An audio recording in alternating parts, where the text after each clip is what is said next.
사건 반장 가족 여러분, 먼저 사진을 보실까요?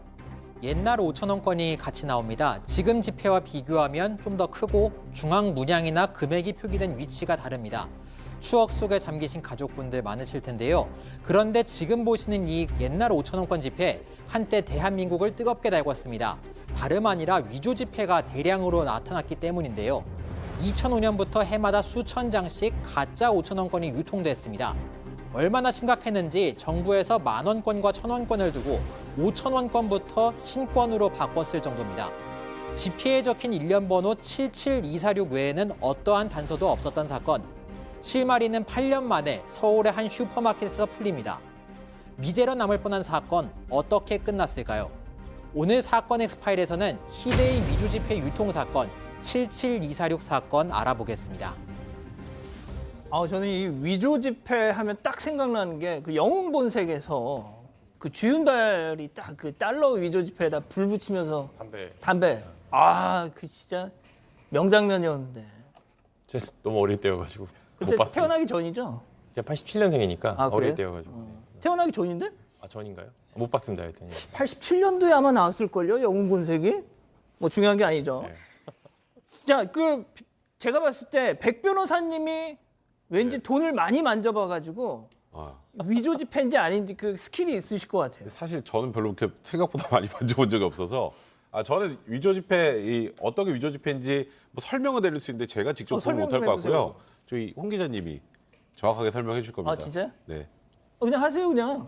홍 기자님이 하시는 아니, 게 저 좀 더 개인적으로 정확해요. 아버지가 저 어릴 때 이 그 가판대라고 하죠. 가판대를 하셔갖고 이제 현금을 받을 경우가 있어서 봤는데 보면은 여기 그게 있더라고요. 여기 하얀 부분에 이렇게 들여다 보면은 얼굴 보이는 게 그 가장 위조 지폐 하는 게 쉽다고 하더라고요. 돈 이렇게 만져보면은 요 부분에 이렇게 보면은 약간 이렇게 빛에 비춰보면은 심상이나 얼굴이 나오고 여기 숫자 부분들 이렇게 만지작하면 조금 느낌이 다르더라고요. 그래요?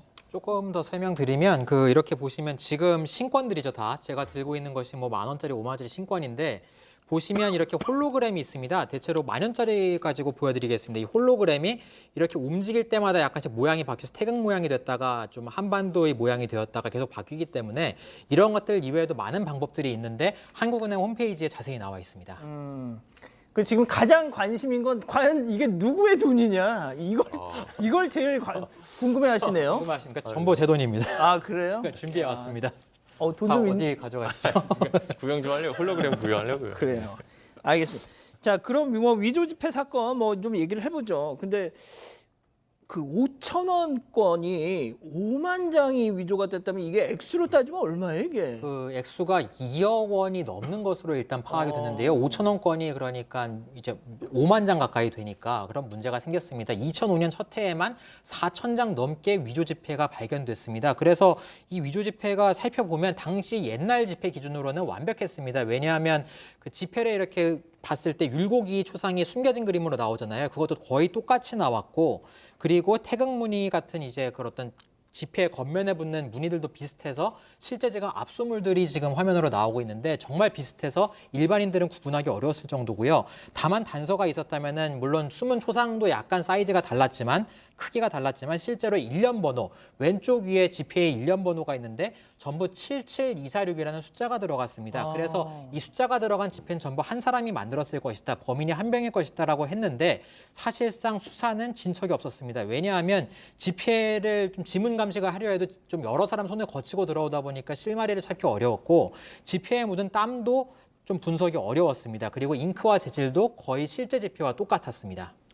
자, 따뜻한 망고 주스님이 누가 기침 소리를 내었는가 지금 막 이렇게 말씀하셨는데 제가 지금 오늘 먼지도 없는데 자꾸 이렇게 목이 좀 백 간질간질하네요. 변호사님이 기침하신 거예요? 전 바로 자진 납세하죠. 알겠습니다. 자, 결국 지금 홍 기자가 설명한 그 위조 지폐 때문에 아예 그냥 새 지폐를 만들었다는 게 이게 무슨 소리죠? 네, 맞습니다. 저 대학교 다닐 때라서 기억이 나는데 아르바이트 할 때 이제 막 이제 돈을 벌기 시작해가지고 이제 그때 지폐가 바뀌어가지고 신기하고 그때 모아놓은 게 있었거든요. 이게 원래는 2007년에 이제 싹 바꾸려고 했습니다. 그런데 이런 5,000원짜리 지폐 이런 위조 지폐가 생기면서 5,000원짜리만 좀 앞당겨서 발행을 했고요. 그래서 이제 1년 앞당겨서 일단 2005년 같은 경우에 1분기에 5,000원짜리 위패가 그 전년 같은 해 비해서 18배나 많이 나올 정도로 5,000원짜리 위조 지폐가 좀 심각했습니다. 그래서 한국은행이 5,000원짜리 규격을 좀 줄이는 등 디자인을 바꾸고 앞서서 홍 기자가 설명한 대로 이런 식으로 다양한 첨단 장치들을 적용해서 신권을 발행했고요. 국권을 회수하기 시작했었습니다. 자, 이 일련 번호 77246 이거 어떻게 실마리가 풀린 거죠? 그러니까 지금 이게 2005년부터 시작이 된 사건이잖아요. 그래서 자칫하면 이게 미제 사건이 될 뻔했는데 한 슈퍼마켓 주인의 기지로 확인이 된 겁니다. 아, 일단 2013년에 서울의 한 슈퍼마켓에 이 남성이 5,000원짜리를 가지고 가서 500원짜리 껌을 하나 샀어요. 아이고야. 그리고 4,500원으로 거슬러 간 거죠. 예. 그리고 이제 나중에 슈퍼마켓 주인은 팔고 이제 입금을 하잖아요. 네네. 입금하는데 딱 이게 위조 지폐라고 이제 확인이 된 겁니다. 그래서 야 이거 안 되겠다. 그래서 포스트잇에다가 아까 조금 전에 나왔던 그 숫자 77246을 이렇게 딱 붙여놓은 거예요. 이제 그러고 나서 한 5개월 뒤에 또 이 남성이 찾아왔습니다. 이야. 5,000원짜리를 딱 내고 또 그때도 껌하고 라이터를 샀는데 딱 보니까 일련 번호가 자기가 옆에 포스트잇을 적어놓은 77246 그 일련 번호랑 같았던 겁니다. 그래서 바로 경찰에 신고를 했고요.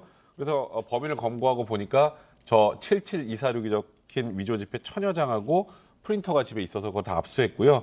이 범인은 40대 남성이었는데 본인이 이제 사업에 실패하고 신용불량자가 돼서 돈이 필요했다. 그래서 생활고 때문에 범행했다고 진술을 했습니다만 법원은 징역 8년형을 선고를 했습니다. 교수님, 제가 좀 궁금한 게 2007년, 2005년 그냥 차라리 그때는 5만 원권이 나오기 전이니까 그냥 아예 10,000원짜리를 위조하지 뭐하러 5,000원짜리를 위조했을까요? 그게 이제 위조 방지 장치.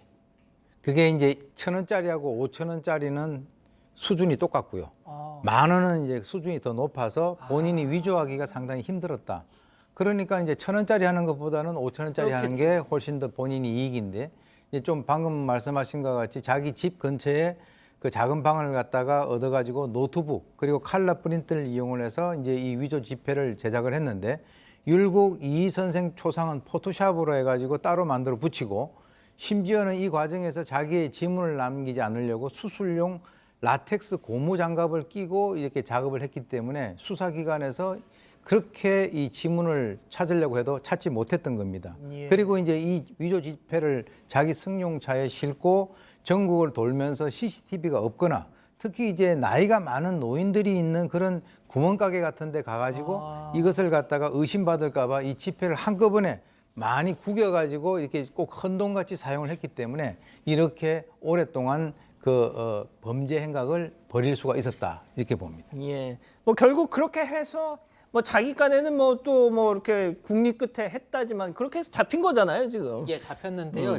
문제는 이 화폐가 지금도 발견되고 있습니다. 당시 범행에 좀 제작된 화폐들이 다 발견이 안 돼서 다 회수가 안 됐군요. 예, 그렇습니다. 사실 새로는 일어난 범죄는 지금은 거의 다 잡힙니다. CCTV가 있기 때문에 어디서 어떻게 위조 지폐를 만들었고 쓰는지 바로 검거가 돼서 이런 방식으로 절대로 해서는 안 됩니다. 그런데 지금 문제는 이때 옛날에 만들어 놓은 국권이 지금도 발견돼서 지난해에도 80장 정도가 발견됐다고 합니다. 그래서 한국은행이 하도 이 화폐가 많이 나오니까 이 위조 지폐를 따로 통계로 관리할 정도입니다. 자, 근데 이제 뭐 우리나라가 말이죠. 위패 발견 확률이 100만 장당 0.05장이랍니다. 이게 영국이 가장 심한데 영국의 2200분의 1이라고 하네요. 그러니까 세계에서 가장 낮은 수준이라고는 하는데 물론 원화가 이제 기축 통화가 아니니까 뭐 그런 측면도 있긴 하지만 말이죠. 자, 위조 지폐 범죄 이거 엄청난 중죄로 다스리지 않습니까? 사실 이걸로? 위조 지폐를 강하게 다스리지 않으면요 경제가 마비되죠. 그러니까요. 아니 뭐 힘들게 돈 버나요? 그냥 위조 지폐 만들지. 그렇죠. 그러다 보니까 위조 지폐는 한두 장만 만들어도 거의 다 정치판 청구가 되고요.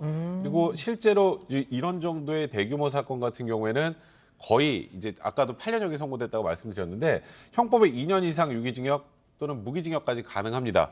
과거에는 이거보다 더 강하게 처벌하기 위해서 특정범죄 가중처벌 등을 한 법률에서 하한을 2년에서 5년을 올렸었어요. 근데 이게 똑같은 범죄에서 처벌하는 조항이 두 개가 있다 보니까 이제 특정범죄 가중처벌 등을 한 법률 그 위조지폐 처벌이 이제 위헌으로 빠져서 없어졌는데 지금도 이건 발견되는 경우 뭐 최근에는 거의 없습니다만 굉장히 중한형이 선고될 수밖에 없는 정말 중대한 범죄죠. 자, 뭐 예전에 그럼 이런 건 어때요? 예전에 이 기자 회수권이란 거 알죠? 그 버스 그거 이제 10장 보통 이렇게 딱 나오는데 그걸 교묘하게 뭐 이렇게 자세하게 잘라서 11장 만드는 그런 게 있어요. 근데 그런 것처럼 하셨나 보네요. 안 했어요. 아무튼.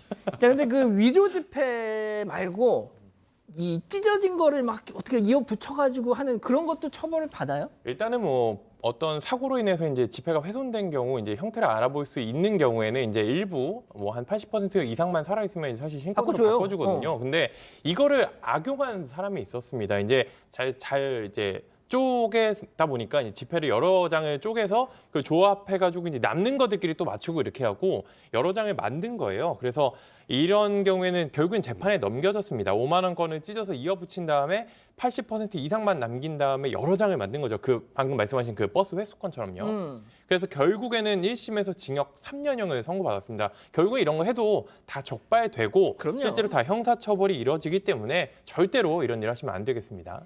알겠습니다. 자, 오늘 얘기는 뭐 이 정도로 정리하죠. 일단 정말 이거 중벌로 다스려진다는 점 다시 한번 좀 얘기하시고요.